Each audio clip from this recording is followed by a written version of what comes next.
Bom dia. Bom dia, Clodoaldo. Bom dia, Jorge.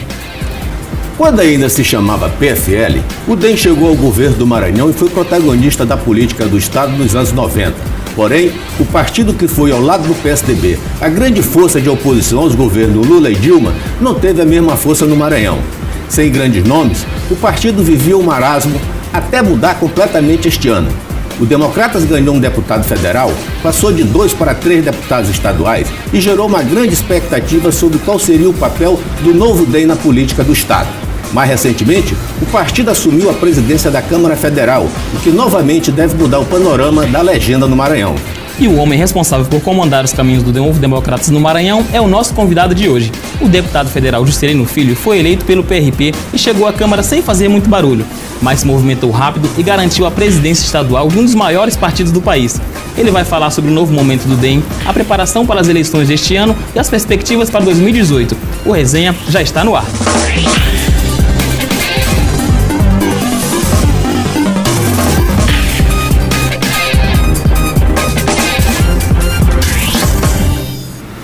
Bom dia, deputado. Eu começaria a nossa entrevista perguntando qual a experiência que o senhor, tão jovem, assumiu uma responsabilidade de dirigir um partido como Democrata. Bom dia, Jorge. Bom dia, Clodoaldo. Realmente, para mim, é um grande desafio, está sendo um grande desafio presidir o Partido Democratas no nosso estado do Maranhão. Um partido, como você colocou na abertura do programa, que teve um grande protagonismo já no estado do Maranhão, onde ocupou as principais cadeiras, chegou ao governo do estado e depois de um tempo realmente ficou parado no tempo e hoje, nesse momento que a política, digamos assim, vive um novo momento, eu que cheguei jovem, cheguei direto na Câmara Federal, não tive mandatos antes de vereador, de deputado estadual, de cara assumi a presidência de um partido de tamanha importância. Está sendo um grande desafio, a gente, graças a Deus, temos conseguido êxito, temos conseguido fortalecer o Democratas no estado do Maranhão. A presidência de um partido, fazer partido é uma coisa que exige muito do dirigente partidário. E nós que já temos um mandato, já temos diversas obrigações do mandato em diversos municípios onde nós fomos votados, onde temos compromissos, diversas pautas que nós temos com o estado do Maranhão. Além disso, ainda tocar um partido, fazer partido, projetos que às vezes não envolvam só o seu projeto político, mas sim do partido, né? Então exige muito do dirigente, mas eu andei muito esse estado do Maranhão, eu me coloquei à disposição do partido e andei muito o Maranhão, andei em mais de 60 municípios, desde que assumi a presidência do partido. O partido hoje é outro no estado, um partido que nós pegamos realmente parado no tempo com pouco mais de 30 comissões provisórias ativas.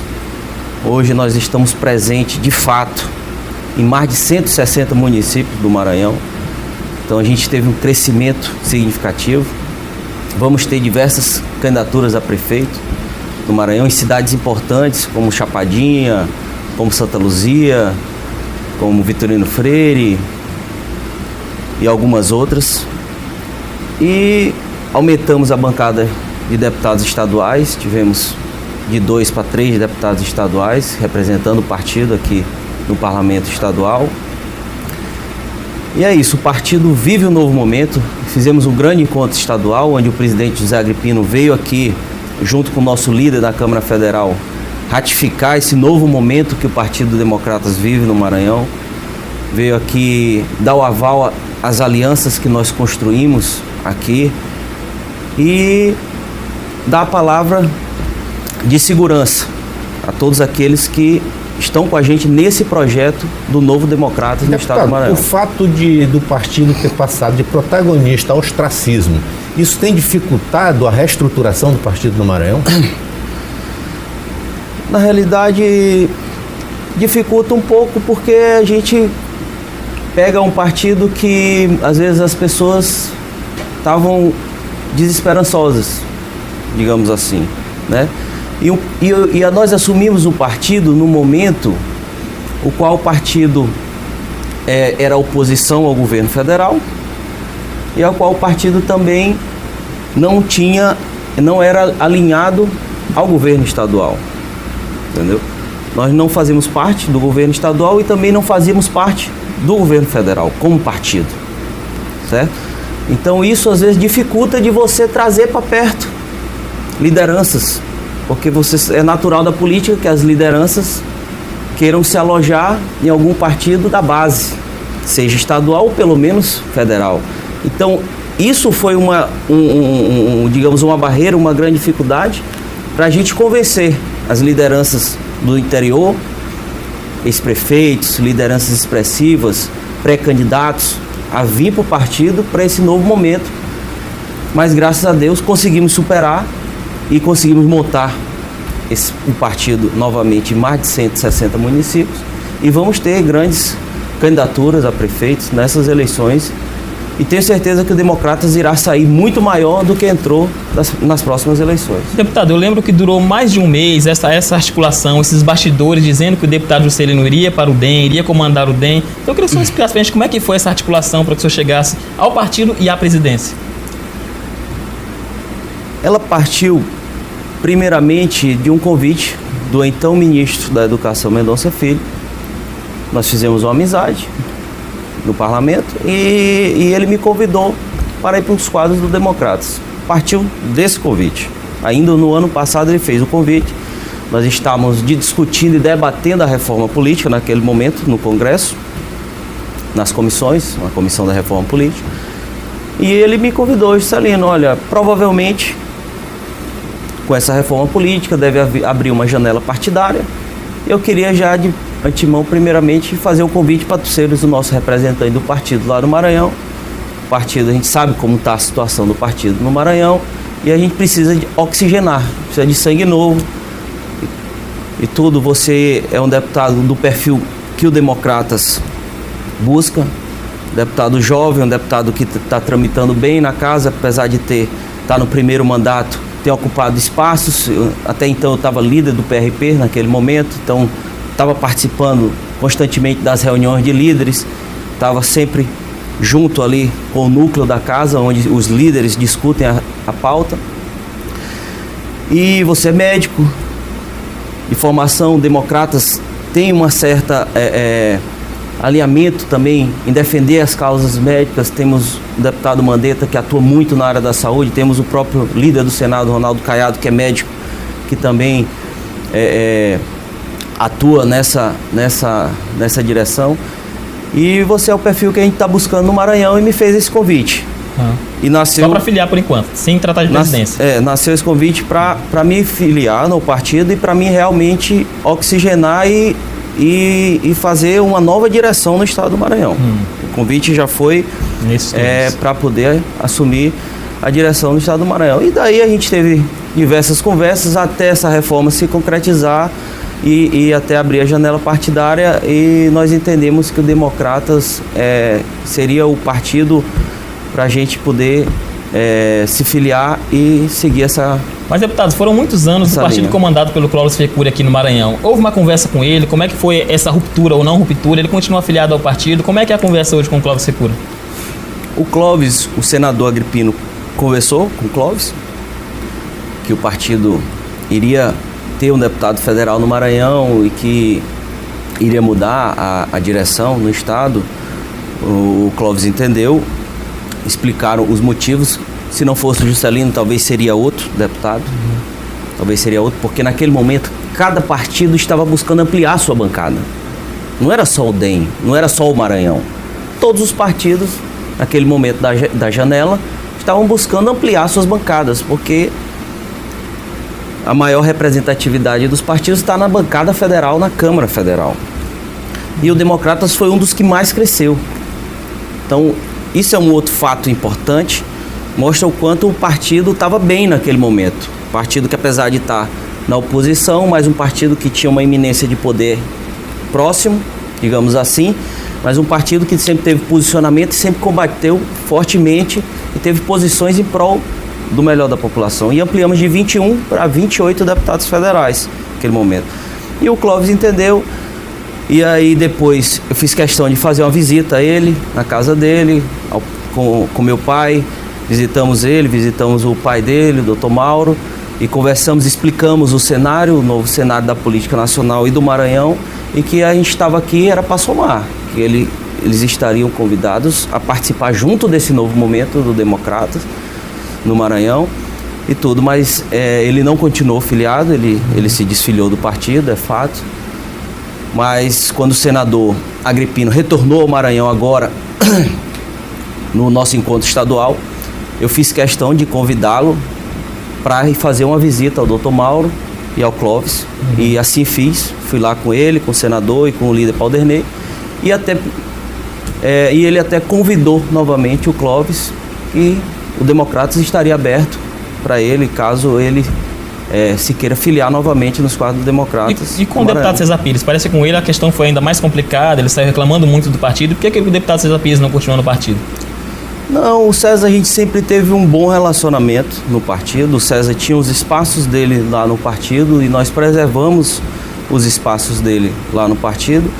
E às vezes foi por uma questão pontual, às vezes uma questão em relação ao parlamento estadual, mas com a nossa direção, com a minha pessoa, nós sempre tivemos um ótimo relacionamento e sempre procurei pautar e tratar as questões dele como a gente tinha acordado. E ele sabe disso, ele já externou isso, então não ficou arranhões na minha relação com ele e nem com o partido. Deputado, o senhor pertence a uma família de políticos tradicionais de Vitorino Freire, o senhor é filho do ex-deputado Juscelino Rezende. E eu pergunto, se sua família sempre teve historicamente ao lado do Grupo Sarney, sempre votou nos candidatos do Grupo Sarney. E o PFL hoje parece que está tomando um novo caminho, está se reestruturando, parece com uma nova visão. Eu perguntaria, essa aliança PFL-PMDB, ela continua ou hoje, a partir de agora, cada um segue seu caminho e vida que segue? Realmente, a gente tem uma história de família política no Maranhão. Nós temos na família 8 mandatos seguidos com representante no Poder Legislativo. Foram 3 do meu pai e tem um deputado Estenho também, que já está no 5º mandato, que é meu tio, né? Meu pai foi prefeito também em Vitorino Freire durante 2 mandatos. E realmente sempre, nosso grupo político sempre foi realmente alinhado ao Grupo Sarney, mas até ao próprio ministro Lobão, onde meu pai tinha mais proximidade realmente com o próprio ministro Lobão. Mas hoje a política vive um novo momento no país e vive um novo momento no Maranhão. Essa é a verdade. Novo momento no Maranhão. Nós saímos de uma eleição onde foi quebrado essa sequência de eleições onde o Grupo Sarney teve vitórias e tivemos uma derrota, até porque eu caminhei junto com o senador Lobão Filho nessa eleição para governo, né? E tivemos uma derrota. Mas o Maranhão hoje vive um novo momento. Até porque eu fui para a Câmara Federal e o grupo do qual eu caminhei e nós fomos derrotados, hoje nós não temos um líder. Hoje nós não temos um líder. O grupo, para mim, está esfarelado. Como se não existe mais o Grupo Sarney? Não, o Grupo Sarney existe. Porque existe eles lá, mas o grupo está esfarelado. Nós não temos um líder, nunca mais se tratou política. A gente não sabe o que vai ser o futuro, de onde vai sair. Então eu acho que a política, quando ela é esvaziada, automaticamente espaços são ocupados. Então, nós jovens que estamos ingressando na política nesse momento, um momento novo, digamos assim, nós que temos hoje a oportunidade de dirigir um partido de tamanha importância no Maranhão, é importante que nós construirmos um ambiente para surgir novas lideranças, novas forças políticas no Estado. Essa é a ideia. E para isso tem que se unir.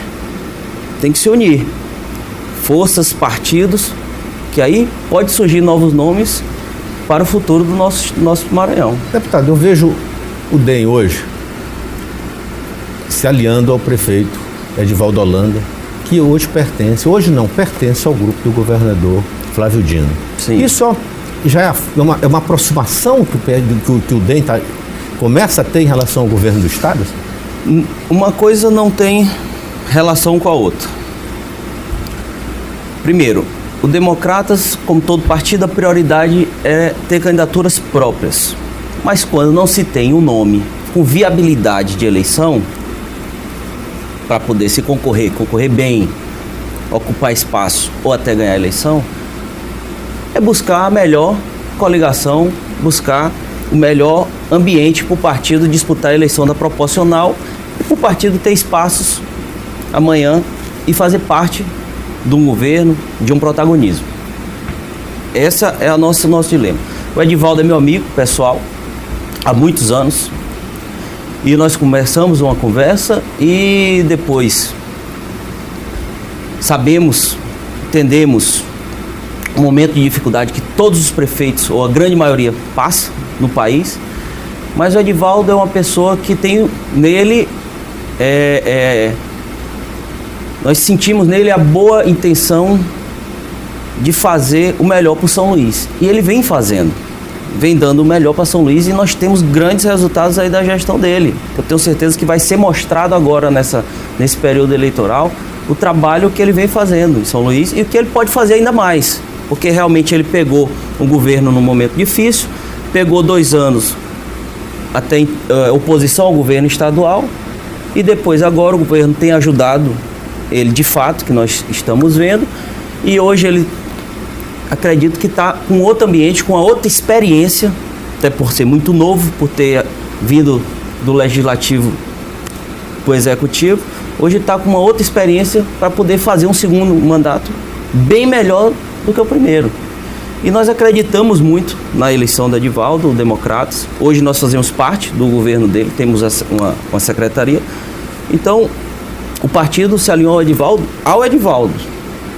Nós temos grandes parcerias com o PDT, não só em São Luís, em outras cidades, no Maranhão, assim como o PDT tem também com o DEM. Isso é da política, é natural da política. E não teve nada a ver uma coisa com a outra. Eu nunca conversei nada com o governo em relação a São Luís. A conversa de São Luís foi eu e Edivaldo. Agora, deputado, o senhor falou que o partido tem feito alianças com o PDT em todo o Maranhão, a gente tem realmente visto essa dobradinha. Agora, a nível nacional, o DEM é sempre muito mais ligado ao PPS e ao PSDB, que aqui em São Luís tem a candidata Elisiane Gama. Então, eu queria saber do senhor, essa questão nacional não atrapalha essa questão local? Cada local, a política ela é de um jeito. A política é dinâmica e cada local tem suas peculiaridades. Eu vou te dar um exemplo.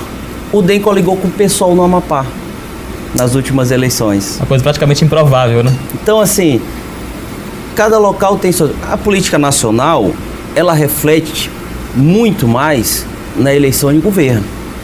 A eleição de governo, realmente, ela reflete muito, mais fortemente, digamos assim. Mas nós tivemos um exemplo no Maranhão. O vice do PCdoB é de onde? Do PSDB. Então, assim, isso é da política, essas alianças. Não necessariamente por ser alinhado lá em cima que tem que ser alinhado aqui embaixo. Essa verticalização a gente já viu que não funcionou e não vai funcionar. Porque é uma peculiaridade de cada região, de cada local, de cada município. Então, aqui no Maranhão, em São Luís, nós fizemos essa aliança, já foi selado o compromisso, o senador Agripino, no nosso encontro, ratificou o nosso compromisso, o prefeito estava presente e nós caminharemos aqui com o PDT. E o DEM se sente contemplado? Tem a Secretaria de Meio Ambiente no município, se sente contemplado na gestão do Edivaldo? Hoje nós sentimos, sim, contemplados na gestão do Edivaldo. Agora nós estamos entrando no período eleitoral e a pauta é eleição, é ganhar a eleição. Depois das eleições, claro, vamos... vencidas as eleições, vamos conversar e ver como vai ser o DEM no novo governo, né? Claro. Deputado, nós vamos para um rápido intervalo e voltamos já já.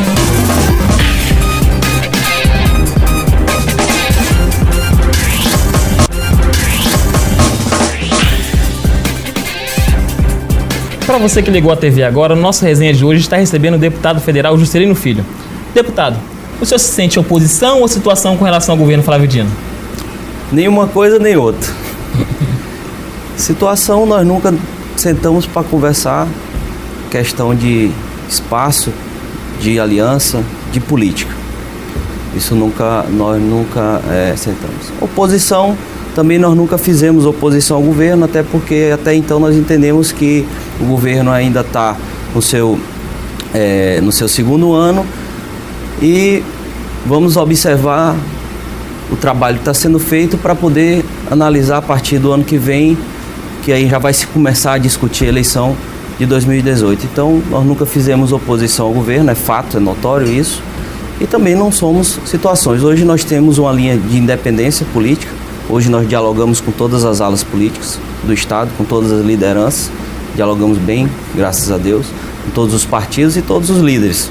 E a partir do próximo ano, o Democratas deve começar a se alinhar num posicionamento em relação ao Estado. Deputado, independente das alianças futuras, das articulações que possam vir para as eleições de 2018, qual a avaliação pessoal, o seu enquanto político do governo que está aí? Eu acho que o governo está fazendo grandes obras. Nós temos acompanhado, ele pegou o governo, acredito, numa situação fiscal boa, pegou um governo com um recurso aprovado no BNDES, que a então governadora Rosiana não conseguiu utilizar talvez 20% dele, não sei se tudo isso. Então pegou aí quase 2 bilhões de poder de investimento em obras, então, e tem feito isso, mudou algumas prioridades, que é natural, né? E então eu acredito que o governo tem grandes realizações. Por outro lado, na questão política tem deixado a desejar, e isso é o que a gente ouve de toda a classe política, pelo menos com quem a gente conversa, que está faltando diálogo, está faltando fazer política da parte do governo, né? Você acha que o problema é o interlocutor do governo, precisar de um interlocutor melhor? Não sei se é o interlocutor, não sei se o próprio governador, enfim, não sei se é o estilo de fazer gestão agora e fazer política depois, enfim, eu acho que cada governo tem suas prioridades, tem seus momentos e tudo, e minha avaliação é essa. Deputado, o senhor é um político de primeiro mandato, como é que o senhor viu esse massacre ao deputado Valdir Maranhão? Muitos discutem preconceituosos contra o Nordeste, pelo fato dele ser do Maranhão, embora não seja maranhense, mas pelo fato de ser da bancada do Maranhão. Como a bancada do Maranhão, viu esse massacre ao deputado Valdir Maranhão? Isso foi muito ruim, claro, né? Até porque por ele carregar até o próprio sobrenome Maranhão, às vezes a gente era sujeito a piadas, né? No parlamento, comigo mesmo, às vezes fizeram brincadeiras, etc. Tal. Isso foi muito ruim. De fato, o Valdir ocupou um espaço muito importante no país, a presidência da casa aí durante 2, 3 meses, no momento que o Brasil vive essa turbulência na política, né? Num momento muito delicado, um momento onde também tem a questão Eduardo Cunha na casa, tinha a questão Eduardo Cunha na casa pegando fogo ali, aquela coisa. E a pressão é muito grande, a pressão na cadeira é muito grande, entendeu? Assim, é difícil você tacar pedra sem estar, né? E aí ele foi muito criticado, mas conseguiu pacificar ali no final e conseguiu presidir algumas sessões e criar um ambiente diferente. Agora, falando nesse assunto, deputado, nós temos um VT aqui do líder do seu partido na Câmara, que tem feito uma oposição ferrenha ao Valdir Maranhão. Vamos ver o que ele fala do Valdir. Senhor Valdir Maranhão, Vossa Excelência pode sair desta cadeira fazendo um bem para o Brasil. Vossa Excelência não tem condições de dirigir a Câmara dos Deputados. Vossa Excelência, deputado Valdir Maranhão, atentou contra a decisão de 367 deputados na segunda-feira passada, com um documento que veio para Vossa Excelência assinar, um documento que, segundo consta, elaborado pelo então advogado-geral da União, o ex-advogado José Eduardo Cardoso, deputado Valdir Maranhão. Esta casa não merece passar o que está passando. Vossa Excelência está ou recebeu até dezembro de 2015 salários como professor fantasma da Universidade do Maranhão. Vossa Excelência está desonrando a cadeira de presidente. Deputado, então qual é a oposição do seu partido com relação ao Valdir Maranhão? Não, então, naquele momento, o líder realmente atacou e ele entendia, que o espaço, a cadeira do Eduardo Cunha deveria ser declarada vaga, por conta que o Supremo afastou o Eduardo do mandato por tempo indeterminado. Então, quando afastou por tempo indeterminado, ele entendia, e toda a consultoria do partido analisou que poderia ser declarado vago o cargo e fazer novas eleições de imediato. E por isso ele atacou muito ali o Valdir naquele momento, para poder ver se o Valdir acatava uma questão de ordem dele, no caso, declarando vago para ser feita novas eleições na casa. O senhor chegou a ter contato com o Valdir nesse momento de transição? Não, nesse momento não tive contato. Eu procurei até me externar por conta de ser do Estado, por ser amigo. Então, às vezes é uma situação um pouco delicada, né? Deputado, o fato do país ter vivido toda essa turbulência, particularmente lá o Congresso Nacional, a Câmara dos Deputados, será que depois de todo esse vendaval vai chegar a calmaria e o país vai se reencontrar? Certeza, e o momento chegou. Eu acho que agora o ambiente é outro na Câmara Federal. Estive lá essa semana, já mesmo de recesso encontrei dezenas de parlamentares lá, até me surpreendi, visitando o novo presidente lá, conversando, já pautando como vai ser o retorno dos trabalhos. E o ambiente é outro. Eu acho que a hora de virar a página da casa, a situação do ex-presidente Eduardo Cunha foi resolvida na Comissão de Constituição e Justiça, onde ele perdeu com recurso. Então o processo de cassação dele está pronto para pauta. Acredito que logo deva ir a pauta aí nesse segundo semestre.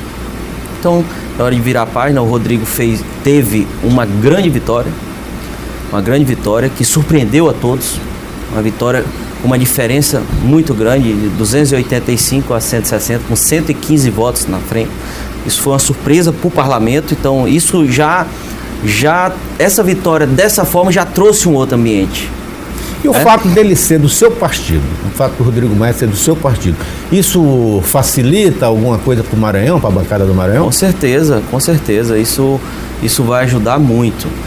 O Rodrigo, só concluindo, ele sentou na cadeira com um discurso pacificador, discurso de unir a casa e o governo, buscando a pauta que o Brasil precisa para sair da crise. E esse vai ser o nosso trabalho nesse segundo semestre. E o Rodrigo ser do DEM, isso para mim tem uma importância muito grande, né? De ter um companheiro partidário, de ter um amigo presidindo a Câmara Federal. E tenho certeza que ele vai ajudar, sim, as causas do Maranhão no que for possível, e nós vamos procurar usar isso no que for possível para trazer, né, benefícios, atender as demandas e os interesses do nosso Estado. A BR-135 seria um momento para que essa bancada do Maranhão fizesse realmente pressão para que essa obra ande, ou reinicie e que seja concluído isso aí, que toda vez que há uma tragédia aqui, todo mundo se reúne, vai a Brasília, Ministério, e depois passa e volta tudo normal, as tragédias continuam acontecendo. Com certeza, a bancada está unida nessa causa da BR-135, e não é de hoje. A bancada, desde o ano passado, ela tem atuado muito em cima disso. Tivemos várias audiências, pressionamos muito. O DENIT atrasou os pagamentos do consórcio durante mais de 6 meses. Isso prejudicou a obra e a culpa era do governo federal até então. Do governo da presidente Dilma e do DENIT, que não pagavam o consórcio. Era um atraso muito grande que eles tiveram que reduzir e chegaram a parar num certo momento a obra. Chegaram a parar. No início desse ano, acho que por volta de março, abril, só que o DENIT conseguiu regularizar os pagamentos e aí nós em cima para poder retomar a obra que foi retomada agora no início do mês. O ano passado a bancada, a única emenda de bancada nossa impositiva, nós colocamos lá na BR-135 com a emenda de 100 milhões, que já para fazer o trecho de Bacabeira até Miranda, o segundo trecho. Essa emenda é para isso, porque a do primeiro trecho já tinha os recursos, mas foram gastos. Então desses 100 milhões já foi empenhado 60, que já vão usar o recurso do segundo trecho para concluir o primeiro. Para ver como é esse dinheiro do primeiro trecho? A obra, o DENIT com o consórcio. A bancada que não foi. Entendeu? Então, nós reunimos essa semana, reunimos há 2, 3 semanas atrás a bancada, e essa questão da BR voltou a ser uma das pautas. Nessa reunião, onde eu já como coordenador da bancada, preparei um documento, um ofício, uma carta ao presidente Michel Temer, mostrando a indignação da bancada com o estado do Maranhão, com a única grande obra do governo federal aqui do estado, que é essa duplicação nossa, o único acesso rodoviário da nossa capital. E toda a bancada assinou e encaminhamos para o presidente da República.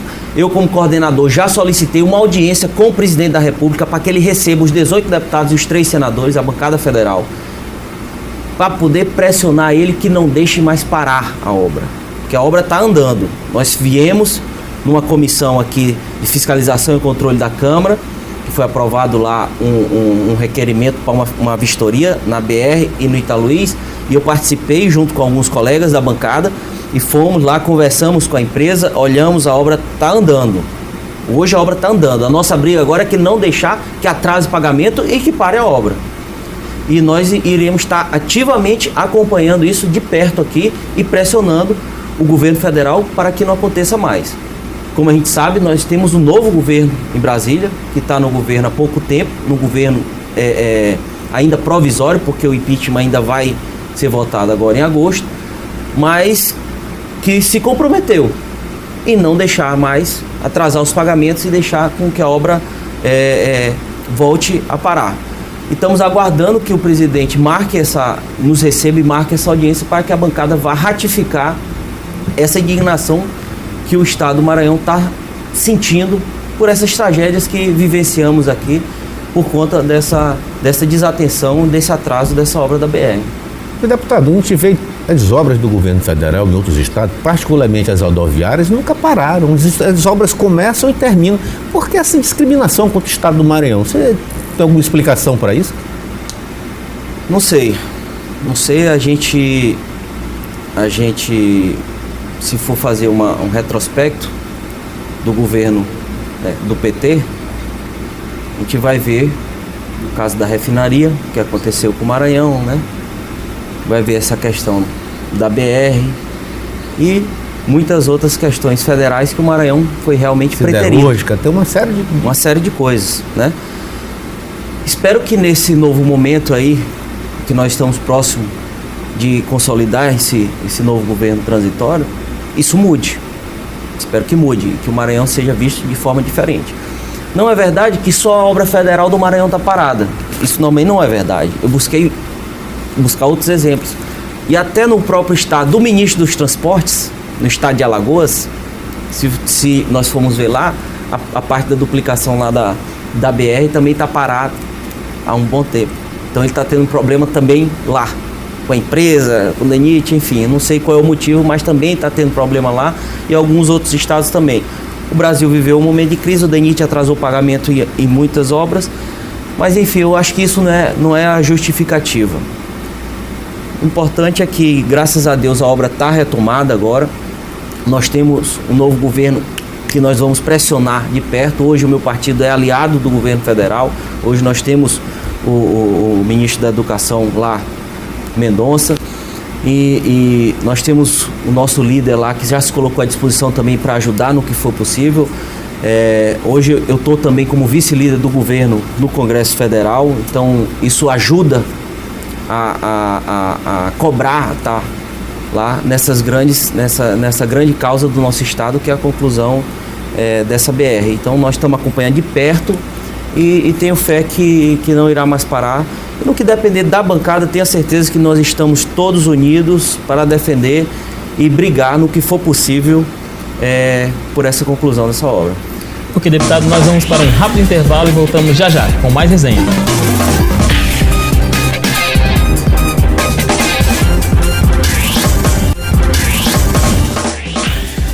Continuamos aqui com o deputado federal Juscelino Filho, do partido DEM.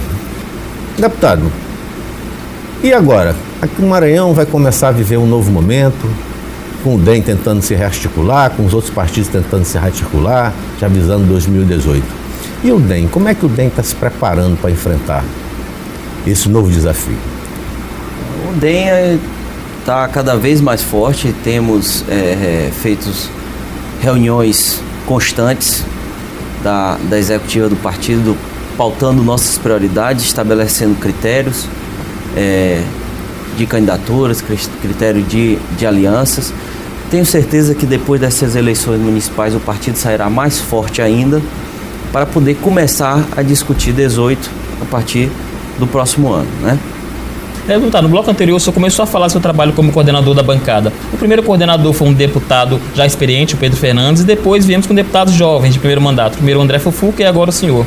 Como é que está sendo esse trabalho de coordenação, tendo 2 ex-governadores na bancada maranhense? Pois é. Para a gente é um grande orgulho, né? Poder estar coordenando uma bancada onde tem 2 ex-governadores, onde tem deputados experientes de muitos mandatos. E eu, no meu primeiro mandato, fui direto para a Câmara Federal, estou há 1 ano e pouco de mandato, aí já está coordenando a nossa bancada. Então, para a gente é um grande orgulho e a gente conseguiu, graças a Deus, construir um ambiente muito bom na bancada. Hoje tenho amigos e essa coordenação é um trabalho conjunto. É tentar manter a bancada unida para defender as causas do Estado. Tentar trazer o governo também para essa pauta, porque os interesses são do Estado, são interesses maiores do que a questão político-partidária. Temos que temos que unir forças nessas causas importantes, como a questão da BR que falamos há pouco. Esse é o objetivo da nossa bancada. Mas temos pautas pontuais como tratamos agora na primeira reunião da bancada, a questão das emendas da Lei de Diretrizes Orçamentárias para 2017, onde nós colocamos já das 2 emendas impositivas, uma foi novamente recurso para a BR-135, para não correr o risco de ficarmos sem recurso nos próximos anos. O segundo trecho já, que está para licitar agora, o DENIT disse que ia fazer a licitação agora do trecho Bacabeira-Miranda. E a outra emenda impositiva foi para a instalação e implantação do ITA, do Instituto Tecnológico da Aeronáutica, em Alcântara. Esse é um outro projeto que nós temos defendido junto com toda a bancada para trazer para o nosso estado, que isso, onde vem conhecimento, vem desenvolvimento, né? E a outra emenda, que sem ser positiva, foi recursos para a saúde, que é onde a gente sabe que tem uma grande carência de recursos. Fora isso, teremos pautas já marcadas agora para o segundo semestre. Já fiz um agendamento de uma audiência da bancada federal junto ao comandante da Marinha, onde vamos mostrar para ele e discutir e trazer para o Maranhão uma esquadra da Marinha, uma base naval. Também teremos uma audiência com o ministro da Justiça, o Alexandre Moraes, onde nós vamos tratar a questão da Polícia Rodoviária Federal, que é um grande problema hoje no nosso estado, o contingente de policiais, os postos fechados, alguns reformas. Já temos poucos e alguns ainda fechados, com reformas atrasadas. Então já temos essas 2 pautas aí para o início de agosto já para a bancada tratar lá em Brasília. A gente sempre comentava, mas olha, quando há um interesse comum nos outros estados, a gente vê todos os deputados se unirem. A gente se cita, por exemplo, o caso do Ceará. O Ceará, que era muito mais atrasado que o estado do Maranhão, ganhou um vulto depois que houve uma mudança e houve uma certa conscientização da classe política de lá, se uniram em torno do desenvolvimento do estado. E aqui nós tínhamos uma dificuldade imensa, que as divergências nossas aqui localizadas acabavam indo para Brasília. Como é que deu essa união? Hoje as pessoas, a nossa bancada está conscientizada de que os interesses do estado devem estar acima das querelas políticas locais? Concordo isso é verdade, até porque eu cheguei agora, mas ouvi dos demais colegas que já vieram de legislaturas anteriores que realmente existia uma barreira. E essa legislatura tem sido diferente. Desde o início a gente conseguiu criar um ambiente na bancada e deixar de lado um pouco a política estadual, política partidária estadual, e discutir esses interesses. E marcamos jantares com uma certa frequência, boa parte da bancada sempre presente, com quórum alto, isso é importante. Reunimos a bancada na coordenação do Pedro, na coordenação do próprio André, para tratar essas questões com uma certa frequência, e a bancada comparecia. Agora também já fizemos uma reunião, iremos fazer já agora em agosto uma outra reunião da bancada. Então nós estamos vivendo um momento diferente nesse olhar, e isso é muito importante os interesses do Maranhão. Eu acho que tem que estar acima de tudo. Esse é o nosso discurso, é unir forças, unir todos em prol dos interesses do nosso estado. Agora, deputado, o governador Flávio Dino foi um grande defensor do mandato da presidente afastada Dilma Rousseff. O senhor sente que o presidente Michel Temer tem boa vontade com o Maranhão, vai ajudar o Maranhão apesar dessa questão política? Sim, acredito que sim. Na oportunidade que já tive de conversar com o presidente Michel Temer, ele disse e colocou que não irá fazer nenhum tipo de perseguição ao estado do Maranhão. Que o Brasil, os estados, os municípios estão acima dessas questões. Que ele vai governar o país. A principal meta do governo dele é tirar o Brasil da crise.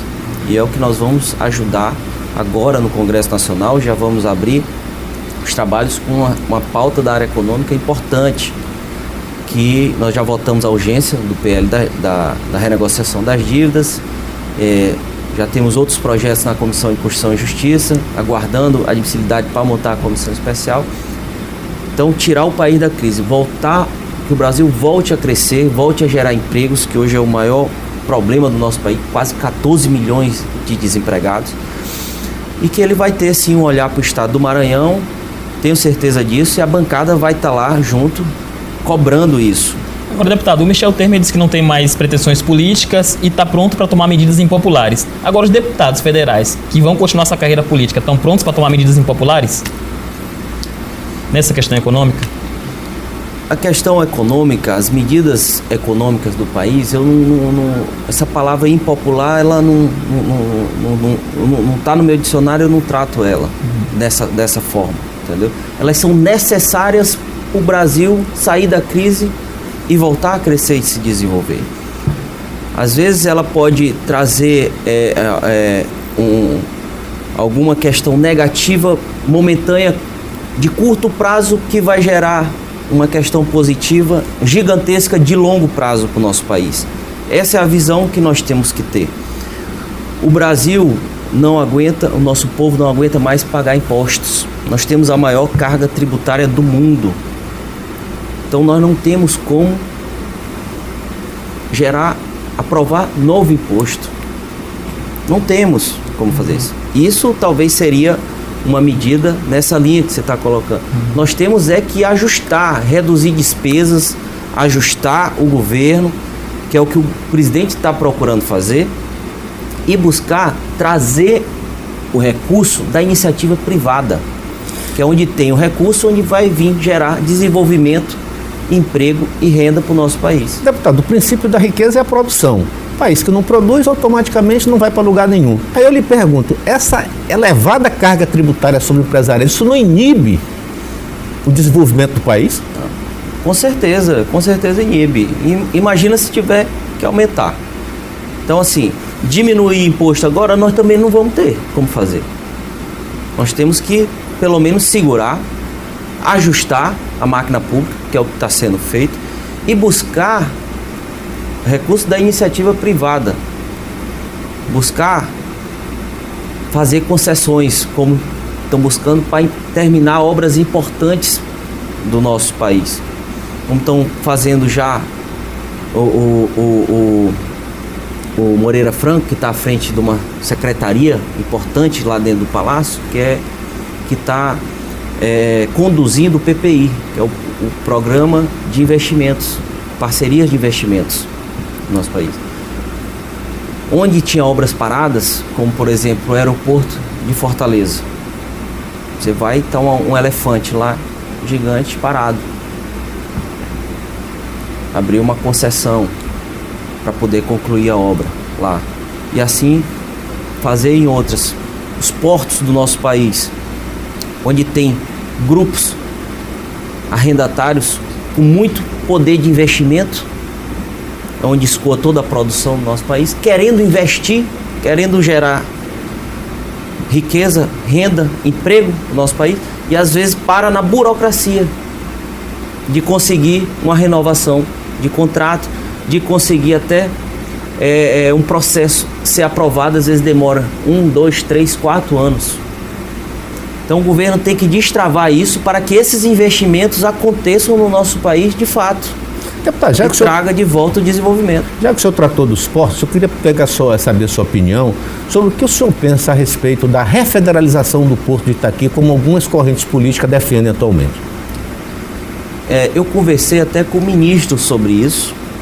Minha visão é contrária a essa federalização do Porto, e a visão do Ministério também, porque a política é o contrário. Hoje o Ministério e a Secretaria de Portos é de delegar poder, é uma política contrária, e não de trazer poder. Eles já estão congestionados. Nós estamos falando aqui de burocracia, estamos falando de operacional. Imagina se ele for pegar todos os portos públicos de volta para o governo federal, o que vai acontecer? Hoje a política é de delegar o poder, de fazer a delegação. O Porto de Itaqui tem um contrato de delegação vigente da IMAP, que foi feito acho que de 25 anos, se não me engano, e se tiver na metade, tá muito. O Porto de Itaqui é um dos principais portos do nosso país. Nós estamos falando da segunda, quando fala em complexo portuário do Itaqui, que envolve Itaqui, Vale e Alumar, nós estamos falando da segunda maior movimentação de carga do país, só perde para Santos. O Porto de Itaqui a empresa portuária maranhense, tem tido resultados positivos desde o seu nascedor até hoje. O governo tem externado os resultados grandiosos que a IMAP está tendo, mas ela deu esse salto gigantesco, esse lucro, por conta do Tegran, que entrou em operação, que era um projeto que já vinha sendo feito, que nasceu desde o governo de Zé Reinaldo, que esse projeto nasceu.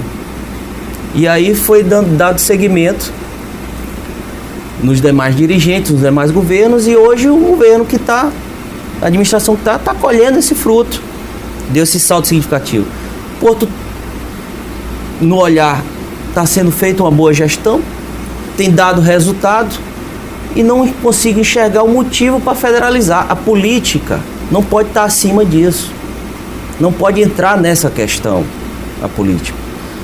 O Porto, ele é dos maranhenses. Se a gente devolver isso, a gente não pega nunca mais, entendeu? Não pega nunca mais. E fora isso, essa questão de federalizar é uma questão que não é simples assim. Não é simplesmente, vou romper o contrato aqui e pegar de volta. Não é. Entendeu? Isso não é simples assim. Acredito que não vai acontecer. Não vai acontecer. Acho que nós maranhenses devemos preservar o Porto sendo do estado do Maranhão, do governo, independente do governador que esteja. Não é porque mudou de governo que tem que mudar. Não. Eu acho que o Porto tem que continuar, e tenho certeza que o Porto é um grande elo de desenvolvimento do nosso estado do Maranhão. Até porque se o mesmo grupo voltar para o poder, vai querer o Porto de volta, né? Ainda vai trazer grandes resultados, grandes empresas, muitos empregos e grande lucratividade e rendimento para o nosso estado. Já temos um projeto de um porto privado ao lado da W Torre, que está iniciando, que vai ser um investimento de quase 1 bilhão. Isso é importante também para o nosso estado, o estado do Maranhão. E tenho certeza que o Porto de Itaqui irá continuar dos maranhenses. Agora, deputado, obrigado pela entrevista. Nós estamos chegando já ao final da nossa entrevista. Eu queria que o senhor fizesse suas considerações finais a todo o povo do Maranhão. Quero agradecer o convite de vocês para participar do programa Resenha, agradecer a TV Difusora, do povo do Maranhão, mais uma vez, agradecer a oportunidade e me sinto muito orgulhoso de representar o nosso estado como um dos 18 membros da nossa bancada federal. De hoje estar presidindo o Partido Democratas, um partido que me orgulha de fazer parte hoje dos seus quadros, um partido que está numa linha de ascensão muito grande, e tenho certeza que o Democratas logo estará ocupando cada vez mais espaços importantes na política nacional e na política estadual. Na Câmara Federal nós chegamos lá nesse primeiro mandato pelo PRP, já de cara como líder do partido pequeno, mas como líder, participando de debates importantes no Colégio de Líderes, das pautas e ocupando algumas comissões importantes, como fiz parte o ano passado e continuo fazendo da Comissão de Constituição e Justiça, onde tive a oportunidade de relatar projetos importantes lá naquela comissão. E agora, como Democratas, como coordenador da nossa bancada do Estado, como vice-líder do governo do presidente Michel no Congresso, estamos lá para ajudar o nosso Estado nessas pautas importantes do nosso Estado, ajudar os municípios, ajudar o governo do Estado também, no que for possível, no que for ao nosso alcance, e manter essa bancada, como missão da coordenação, manter essa bancada unida em prol das grandes causas do nosso Estado. Obrigado, muito deputado. Obrigado. Boa sorte na coordenação da bancada e na coordenação do DEM aqui no Maranhão. Obrigado. Chegamos ao fim de mais um programa. Obrigado pela sua audiência. Até o próximo sábado, às 9 horas, aqui na TV Difusora. Um ótimo final de semana para você. Até o próximo sábado.